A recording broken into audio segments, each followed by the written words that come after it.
Amelia, we're going to have to let you go. Those 9 words hit harder than I expected. 15 years gone in a 5-minute meeting. No warning, no thank you. Just a pale blue folder slid across a table by someone who couldn't even meet my eyes. It was an injustice that resonated deeply within me. I sat in a sleek conference room on the 27th floor across from Julia, my manager of 7 years, and Mark from HR, who kept clearing his throat like he was fired. Julia's tone was calm, almost rehearsed.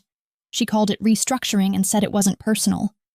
But the tiny smirk tugging at the corner of her mouth told a different story. They wanted me gone. A 53-year-old engineer with more patents than most of the execs combined, replaced by someone who still needed help changing font sizes in Python. But it wasn't just a job to me. It was my life's work, my passion, my identity. I didn't argue. I didn't cry. I nodded, took the folder, and stood. I think that unsettled them most of all. But they didn't know that I'd seen this coming for weeks. And while they were plotting my exit, I was meticulously planning something much bigger, something that would turn the tables in my favor. What came next? Well, this story will leave you furious, cheering, and shocked by the end. Before we get into the details, grab a cup of tea, turn up the volume, and don't forget to comment and tell us where in the world you are and what time it is in your local area. We want to know how far these stories go. The day after that meeting, I returned to my apartment and placed the severance folder on my kitchen table without opening it. I knew what it contained: weeks of carefully drafted corporate platitudes wrapped in a legal bow. But none of it mattered. I had something they didn't know about. Something they'd overlooked. Or maybe underestimated. It had started 3 weeks earlier, when a stray email landed in my inbox. It was addressed to a different A. Shaw in product strategy, but corporate systems had forwarded it to me instead. The subject line: ownership clarification, priority. I remember frowning as I clicked it open, expecting another boring procedural update. What I found instead made my stomach twist.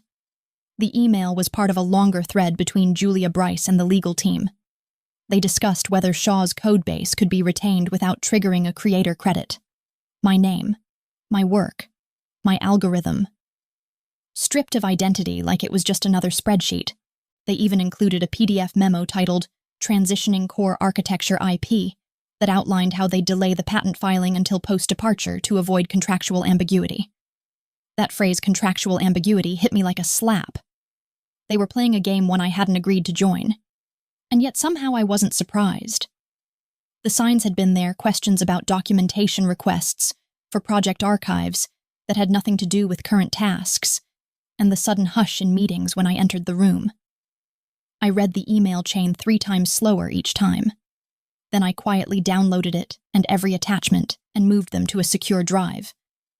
That night I sat by my living room window with a legal pad and started writing dates, file names, emails, project logs, everything. It was the beginning of my plan, a plan to protect what was rightfully mine. I wasn't going to fight them head on. I had no interest in a dramatic office confrontation or a viral resignation post. I wanted something cleaner, smarter. I remembered what my mentor told me back in grad school. If they don't think you're a threat, you've already won half the battle. So I got to work not on revenge, but on protection. I began coding at night using my equipment and applying everything I'd learned over 15 years. I enhanced the algorithm with features I'd long dreamed of, but never dared suggest in meetings because they always said it was too ambitious for Q2. Each update I made was logged, time-stamped, and backed up in triplicate. I wasn't just rewriting code, I was building proof that this work belonged to me and no one else. They thought the story would end with me packing a box. But really, that was just the middle.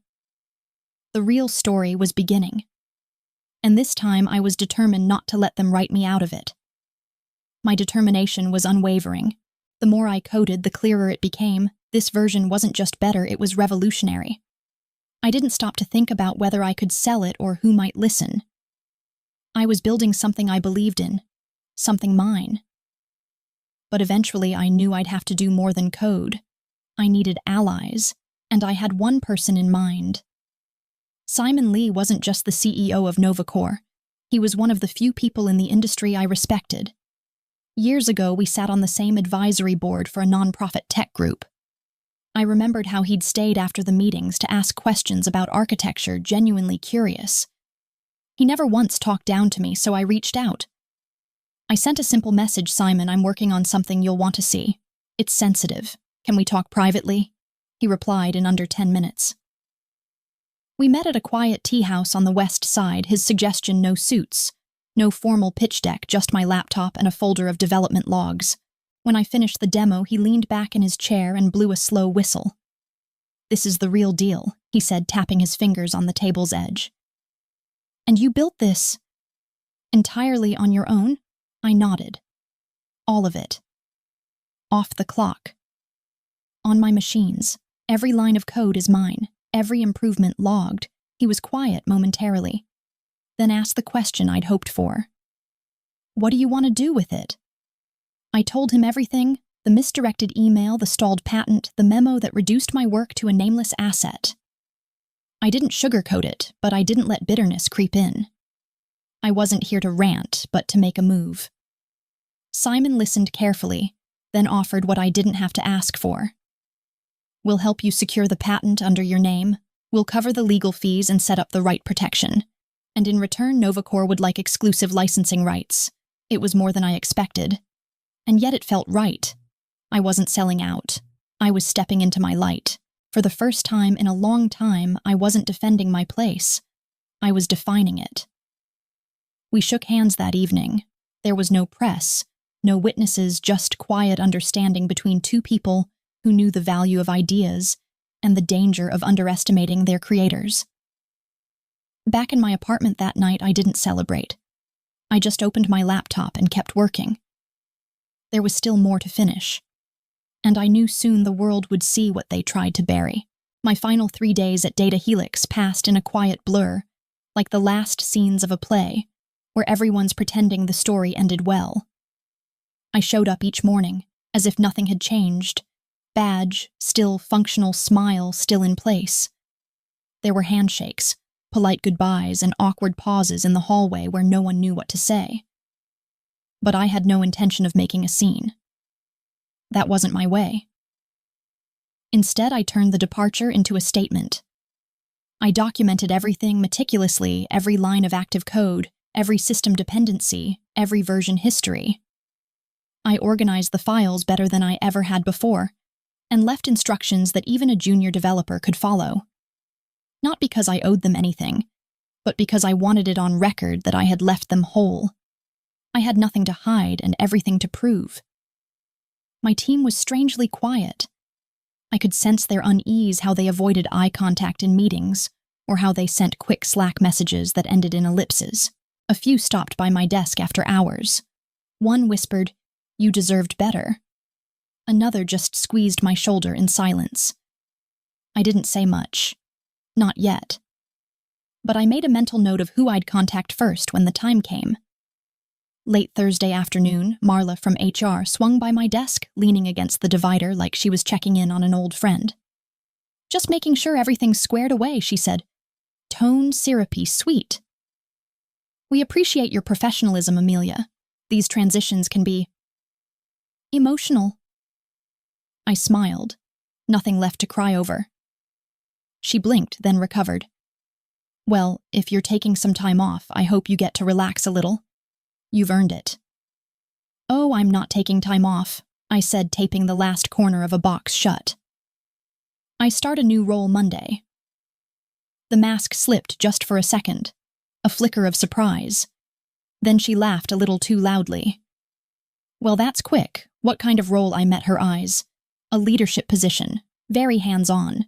She nodded already, backing away, and I knew she'd be repeating that line to someone upstairs within the hour. As I walked out of the building for the last time box in hand, I paused just outside the glass doors and looked up. Bryce was probably preparing for Monday's big product update meeting somewhere up there. He didn't know that his week would take a very different turn in 4 days. I wasn't leaving quietly. I was going first. Monday morning arrived with an odd kind of stillness. I woke earlier than usual, not from nerves, but from something quieter anticipation. The coffee brewed in my kitchen as I slipped on the charcoal suit I'd picked up last week. Nothing flashy, just tailored right. A fresh start should feel sharp. At exactly 7:00 a.m., the press release went live. NovaCore secures exclusive rights to groundbreaking data algorithm names, Amelia Shaw as Chief Innovation Officer. It was a straightforward headline. It is understated but powerful. It outlined the details, the patented processing architecture, the measurable performance boosts, and the strategic shift. And then came the line I'd been waiting for, invented and developed by Dr. Amelia Shaw, now protected under patent number, followed by a string of digits that meant everything. By 7:15, the tech blogs had picked it up. By 7:45, my inbox was filled with congratulatory notes from old colleagues' contacts I hadn't heard from in years. A few were just emojis. Others came with job inquiries quietly phrased. I replied to each with grace, but saved one draft reply for later. Let's talk soon. By 8:00, Simon forwarded me the first internal report. Data Helix stock had dropped 5% in pre-market trading. NovaCore was up 7%. And by 8:30, Bryce Kim's name flashed on my phone screen. I didn't answer. Instead, I walked into NovaCore's headquarters, glass walls, clean lines, sunlight pouring into the atrium. I had no security badge yet, but the receptionist greeted me by name. Upstairs, the executive floor had already printed a welcome banner in the team room. Someone had even arranged a small vase of flowers on my desk.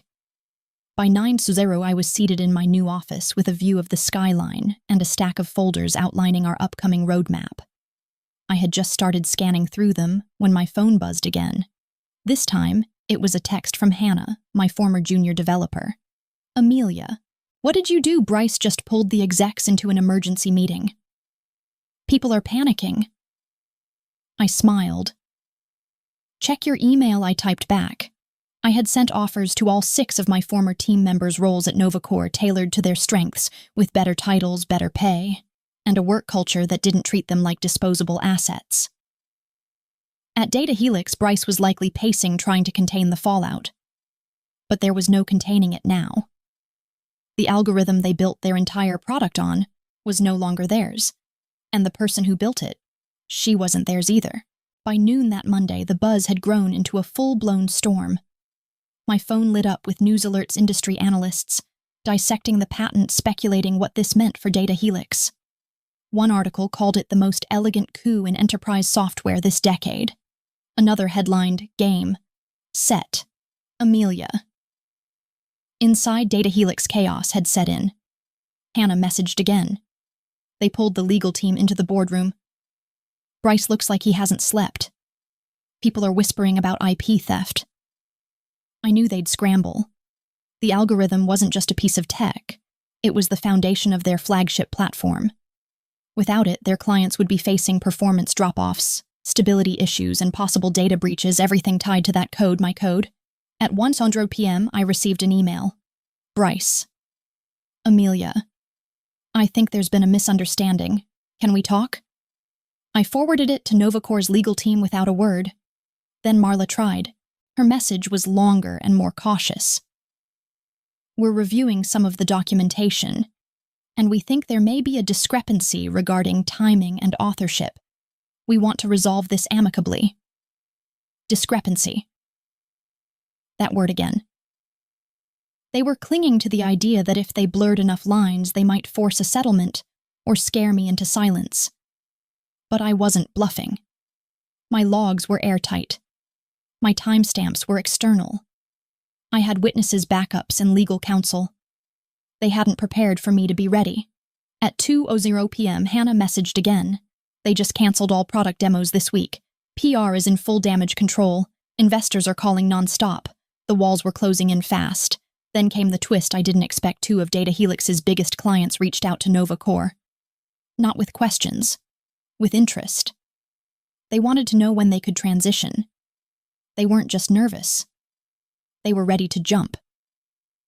I shared the inquiries with Simon, who only nodded and said, tides shifting. By late afternoon, I could feel it too. Emails from former peers turned deferential. Some from other companies congratulated me, asking if I was building a new team. I hadn't even moved into my permanent office yet. But I could already feel the shift, not just in status or title, but in how people were beginning to talk about me. Not as an engineer, not as a department head, but as the mind behind something they couldn't ignore it. And at Data Helix, the scramble wasn't about saving face anymore.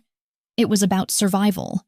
That evening, I sat by the window in my new apartment laptop, open fingers hovering over the keyboard. Outside, the city was humming with its usual rhythm, but there was a quiet urgency inside me. The storm had begun, and it was time to choose who would weather it with me. I started with Hannah. She'd already sensed something was wrong at Data Helix, and her instincts had always been sharp. I sent her a message, not just a job offer, but an invitation. Join me. You won't just build features, you'll help build the future. And this time, your name won't be left out. Within 5 minutes, she replied with 3 words. Tell me when. One by one, I reached out to the others.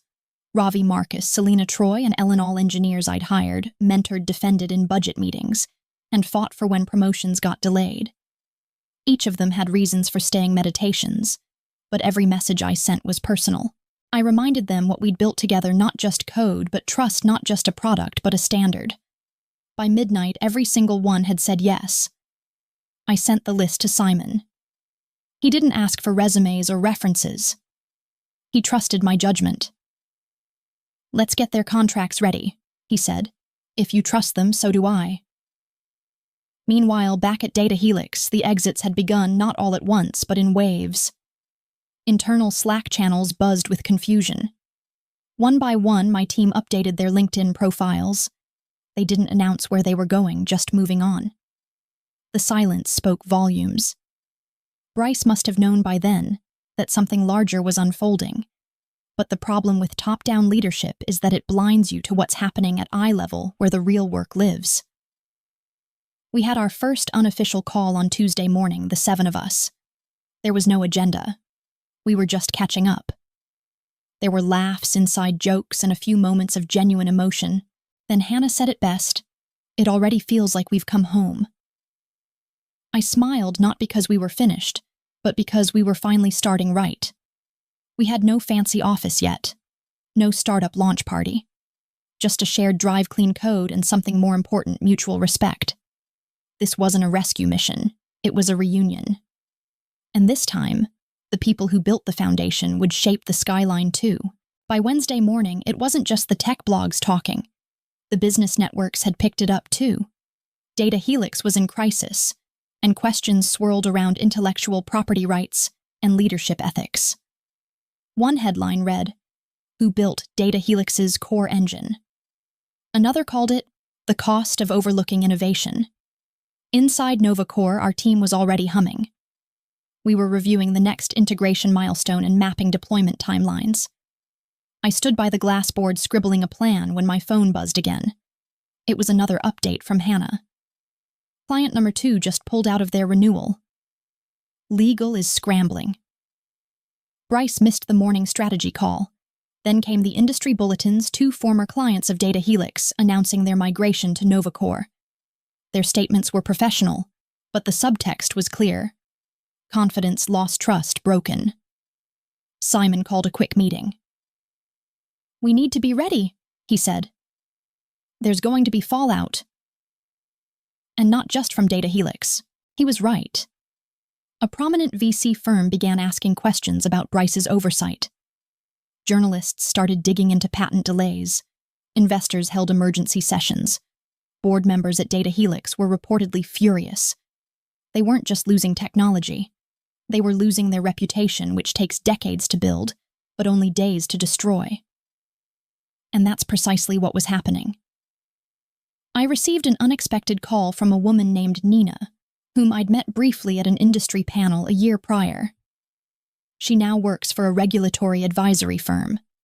Her voice was calm and professional. "Amelia, I don't think you realize how big this might become. You've set a precedent. Companies are watching." But what struck me wasn't the buzz, it was the silence. From Bryce, From Marla. From the legal team that once downplayed every concern I ever raised.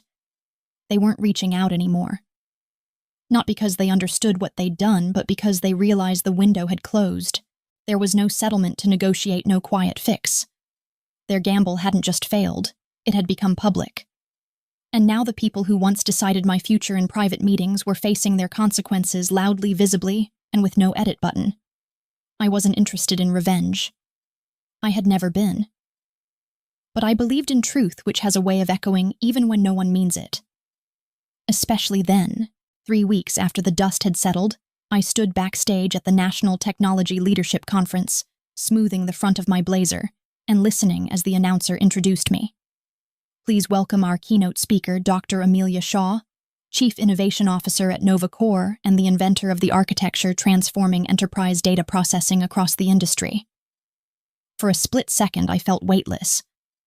Just a year ago, I'd been sitting in the back of this hall, listening to Bryce present slides filled with my work and ideas without so much as a footnote with my name on it. And now, the room was standing for me. As I stepped up to the podium, I scanned the crowd, engineers, executives, and students with notebooks open and eyes full of curiosity. I didn't plan to talk about Data Helix directly. This wasn't about pointing fingers. It was about something bigger. I want to talk about ownership. I began, and the quiet power of documentation resilience, and knowing your worth even when others pretend not to see it.